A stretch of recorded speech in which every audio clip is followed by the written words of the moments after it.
ఇదివరకు ఒక విషయాన్ని సేకరించాలంటే బోలెడంత కసరత్తు చేసేవాళ్ళం.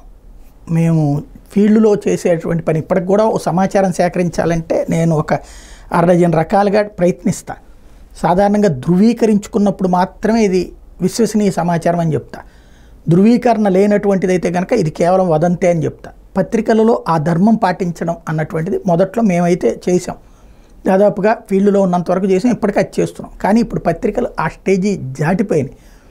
తాము ఊహించింది ఎదుటోళ్ల మీదన ఆపాదిస్తూ అది మాకు వచ్చేసిన సమాచారం అన్నటువంటిది, ఇలాంటి నీచం బాగా పెరిగిపోయింది.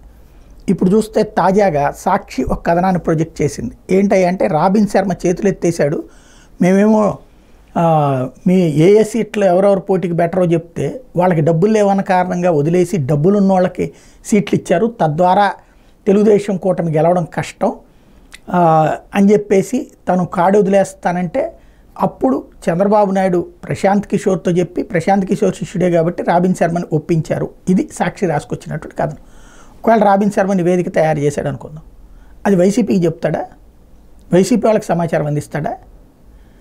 పీకే వాళ్ళ టీం చేసింది పీకే చెప్పాడు, లేకపోతే పీకే వాళ్ళ టీం చేసింది, లేకపోతే పీకే కాదు ఐపాక్ టీం సర్వేలంటూ ఆంధ్రజ్యోతి రాస్తుంటుంది. ఇప్పుడు రాబిన్ శర్మ టీం సర్వేలంటూ సాక్షి వాళ్ళు రాస్తున్నారు. చివరికి ఇద్దరూ రాస్తున్నది పచ్చి అబద్ధాలే. వాళ్ళ ప్రత్యర్థుల్ని వెధవల్ని చేయటానికి, వాళ్ళు పడిపోయారని చెప్పడానికి ఆయా సంస్థలను అడ్డుపెట్టి ఆడుతున్న నాటకం తప్పించి మరేమీ లేదు.